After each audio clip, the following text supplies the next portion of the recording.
Дивіться у цьому випуску. Фігурант Хізбут Тахрір знепритомнів через голод прямо у залі суду. З'явилося відео вчорашніх затримань у Бахчисараї.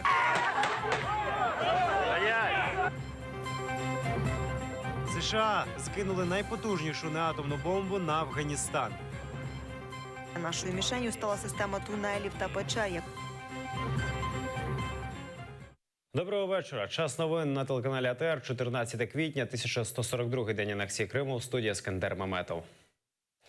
Руслан Зайтулаєв втратив свідомість під час засідання суду. За 10 днів голодування він втратив більше 6 кілограмів. До суду викликали швидку. Зайтулаєву закидають організацію Севастопольського осередку забороненої в Росії організації Хізбут Тахрір. А раніше Північно-Кавказький окружний військовий суд засудив Руслана Зайтулаєва до 7 років позбавлення волі.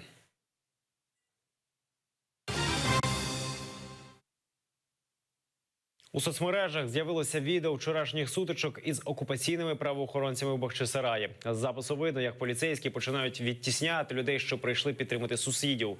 Обшуки ФСБ проходили в будинках родин Муждаба і Мустафаєвих. Мешканці запитали, що відбувається і чому почали обшук. Після цього поліцейські почали штовханину, стрілянину, стріляли у повітря і били кийками місцевих. Одній жінці стало зле. Частину чоловіків закинули в автозаки та відвезли у відділки поліції.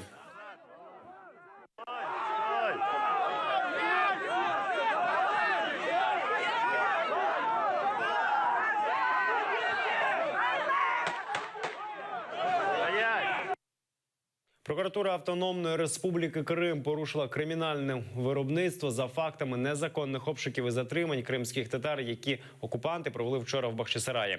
Окупаційний суд присудив 6 з затриманих від 2 до 12 днів арешту в СІЗО, а ще одному виписали адміністративний штраф на 10 тисяч рублів. Частиною 2 статті 146 – це незаконне позбавлення волі або викрадення людини, та частиною 1 162 статті Кримінального кодексу України – порушення недоторканності житла. Досудове розслідування здійснюється Головним управлінням Національної поліції в Автономній Республіці Крим та місті Севастополі. У Міжнародний суд ООН у Гаазі передали нові докази злочинів Кремля. Про це в ефірі 5-го каналу розповів міністр юстиції Павло Петренко. Мова йде про сотні сторінок тексту. Повний зміст не оприлюднювали, адже очікують проміжний вердикт суддів 19 квітня. Україна 16 січня подала позов до Міжнародного суду ООН для притягнення Росії до відповідальності за вчинення актів тероризму і дискримінації впродовж її незаконної агресії проти України. Це перша справа. Україна проти Росії, справа номер 1. Події, анексія Криму, зелені чоловічки, захоплення наших офіційних приміщень, будівель і установ.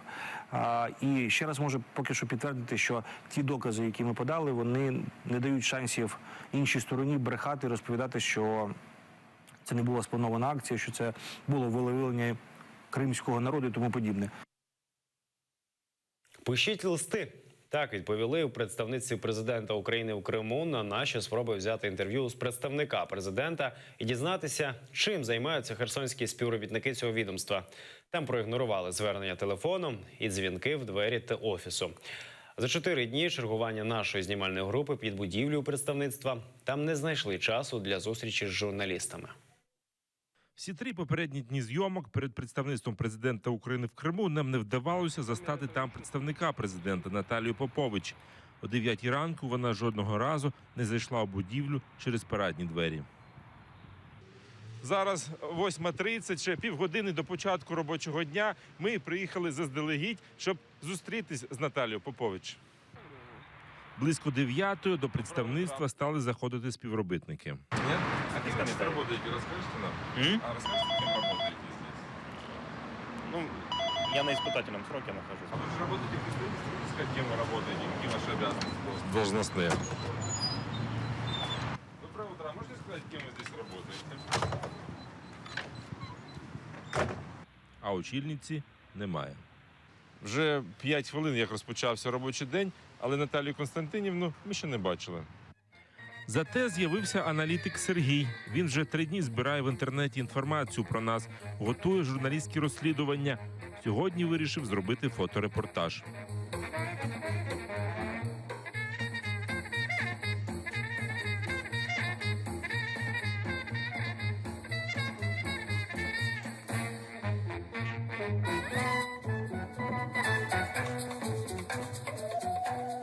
потім взяв у нас інтерв'ю.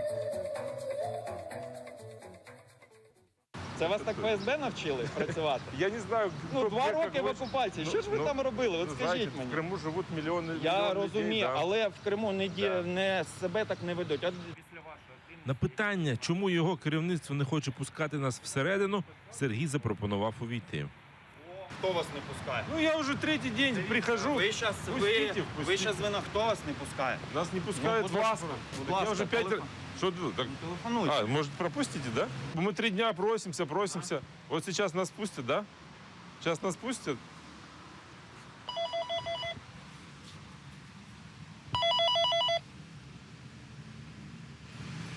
Роман Анатолійович, а ще раз скажіть. Здравствуйте, телекомпания АТР. Меня зовут Роман Спиридонов. Мне вот ваш сотрудник Сергей сказал, что вы нас пропустите. Я вот Це брехня. То есть нас пускают? Можем пройти? Ні, я вам запропонував зателефонувати. Ну ладно, хорошо. Вот по просьбе Сергея я звоню узнать, можем ли мы встретиться с Натальей Попович. Ожидайте, пожалуйста. Спасибо. Ну, видите, Роман вот Анатолійович, нас так не ви мені пускають. скажіть. Як з'ясувалося, з нами готові спілкуватися тільки після письмового запиту. А ми вчора ждали ваш дзвонок, так і не дождались. Дивіться, опрацювало ваше питання. Повідомляю, що вам запропоновано звернутися з письмовим зверненням, викласти тематику і питання, які будуть обговорюватися.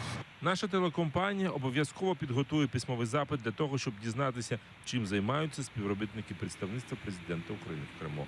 Роман Спиридонов, Асан Амінов, Заман АТР, Херсон. Сполучені Штати Америки скинули на Афганістан матір усіх бомб. Найбільший снаряд будь-коли застосований у боях. Бомбу GBU-43 довжиною 9 метрів і вагою майже 10 тонн уперше випробували у 2003 році перед початком військової операції в Іраку. Однак жодного разу не використовували. У Вашингтоні заявили, що мішенню удару стали позиції бойовиків ІДІЛ у провінції Нангхар неподалік кордону з Пакистаном. Про масштаби та результати бомбардування поки що не повідомляють. Гірський район, де завдали ударів, майже не заселений. Це велика, потужна і точна зброя. Нашою мішенью стала система тунелів та печер, якою бойовики ІДІЛ користувалися для вільного пересування і яка полегшувала їхні напади на військових радників США та афганські сили безпеки у цьому регіоні. У нас найкраща армія у світі, і наші вояки виконали свою роботу, як завжди. Ми надали їм цілковитий дозвіл, і вони все зробили, як треба. Відверто скажу, останнім часом наші збройні сили дуже успішні.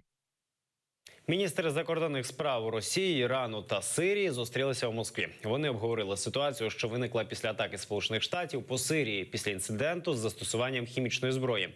Дії Вашингтона міністри розцінили як акт агресії і грубе порушення міжнародного права. Москва, Техеран і Дамаск наполягають на об'єктивному і неупередженому розслідуванні інциденту з застосуванням хімічної зброї. Ракетний удар Сполучених Штатів по сирійській військовій базі стався за 3 дні після інциденту в Хан-Шейхуні, де, за даними сирійської опозиції, в результаті хімічної атаки загинули понад 80 людей. По-моєму, очевидно для всіх. На мою думку, для всіх очевидно, що порушення міжнародних законів є неприпустимим і що такі агресивні дії, звичайно, спрямовані на те, аби підірвати мирний процес, що був передбачений в одностайно проголосованій резолюції Ради безпеки ООН. Єдиногласно прийнята резолюція Совета безпеки ООН. Питання у тому, щоби знати, чому Сполучені Штати бояться створення комісії з розслідування хімічної атаки, чому вони здійснили цю агресію перед тим, як створити таку комісію, чи не хочуть вони перетворити міжнародні закони на закон джунглів. Родичі жертв Беслану радіють рішенню Європейського суду з прав людини, що зобов'язав російську владу виплатити компенсації колишнім заручникам і членам сімей загиблих. В російському міністерстві юстиції заявили, що мають намір опротестувати це рішення.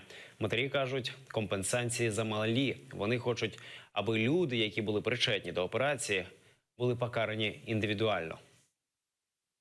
Удовлетворение моральное мы получили, все радуются, но все-таки все эти годы 10 лет не прибавили нам здоровья. Очень грустно, что сегодня многих нет среди нас. 12 человек умерли из тех, кто с нами ходили годами по судам. Кто за этим государством стоит? чиновники, они не понесут ответственности. И что выходит, что юридические ответственности не понесут, но и финансово практически они не понесли ответственности по Беслану. Мы должны радоваться этому решению. У Києві відкрили антикафе для дітей-переселенців зі Сходу України та Криму. Там можна записатися на навчальні курси, отримати психологічну допомогу та знайти друзів. Подробиці у сюжеті Лідії Полянської. Кирилові 17. Він переїхав зі Сходу у березні 2014-го. В столиці хлопець швидко адаптувався, став президентом школи, заснував музичний гурт. В антикафе знайшов друзів та почав викладати курси акторської майстерності. Адаптация первое время проходила очень неудачно, потому что я был из маленького городка, и мне было достаточно неудобно в плане личного комфорта.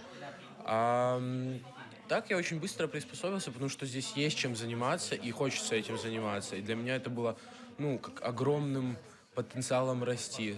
Ідея створення молодіжного антикафе у Києві знайшла підтримку у Європі. Тамтешні меценати повністю його фінансують. Двері кафе відкриті для переселенців-тінейджерів. Тут вони можуть отримати психологічну допомогу і записатися на навчальні курси. Це Teen Club – вільний простір для підлітків з Донеччини, Луганщини та Криму, а також всіх бажаючих тут побувати і відпочити. Купа різних активностей, починаючи від англійської мови і закінчуючи проєктним менеджментом, а також центр, де кожна дитина може отримати соціально-психологічну підтримку і вирішити свої питання якісь. Тобто, якщо є якісь проблеми, вона може звернутися, ми можемо допомогти. Антикафе працює у Києві 2 місяці. Тут вже є свої лідери, які викладають та допомагають молодшим адаптуватися у новому місті. Мы можем просто здесь общаться с друзьями, либо тут есть кружки разные, вроде психологов, общение с психологами, либо театральное мастерство, киноклубы, менеджмент. Тут много чего интересного, и если есть желание, то можно этим всем заниматься. А если нет, то можно спокойно отдыхать. Заклад у Києві працює щодня. Такі ж центри планують відкрити по всій Україні. Лідія Полянська, Ельдар Тарахташ, Заман, АТР. Місток до Криму. Так про себе каже молода кримчанка Нелі Ібраїмова. Єднає вона Крим та Україну за допомогою музики. Вона співачка, учасниця пісенного конкурсу «Голос країни». З мешканкою Сімферополя, яка ефір за ефіром підкорює країну, зустрілася Єлізавета Цереградська.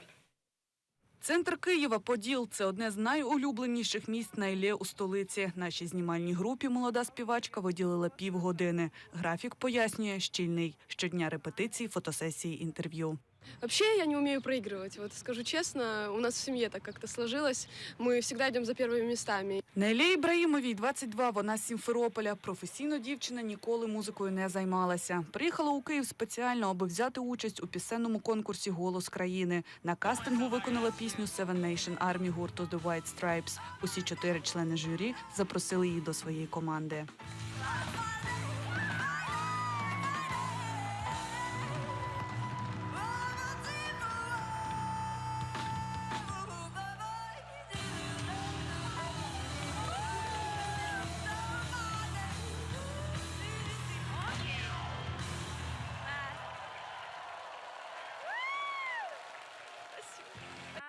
Тренером Найлє стала її співвітчизниця Джамала. Про свою викладачку дівчина каже – вибаглива та справедлива.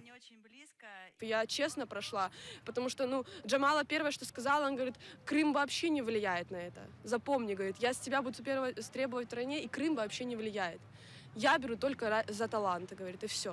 Найлє успішно подолала вже 3 раунди конкурсу. У чвертьфіналі кримчанка виконала пісню «I love you». Джамала назвала виступ неймовірним. Машалла, молодець, це неймовірно. Майже на кожен виступ Найлє з Сімферополя приїжджає її мама. Друзі та родичі з Криму підтримують тільки морально. То с Крыма люди не могут голосовать, у меня там огромная поддержка, и все звонят и жалуются, невозможно отправлять смс, не получается. Вже цієї неділі у кримчанки відповідальний ефір «Півфінал», результати якого залежатимуть, зокрема, і від телеглядачів. Підтримати Нелю Ібрагімову можете і ви.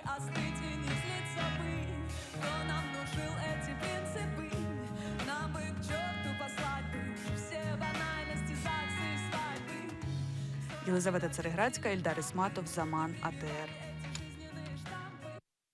Це всі новини на цю годину. Дивіться наступний випуск «Заман» кримсько-татарською з Мевлі Мухтаровою за 45 хвилин. Ефір продовжує програма «Булгун». Будьте з АТР. Гарних вихідних.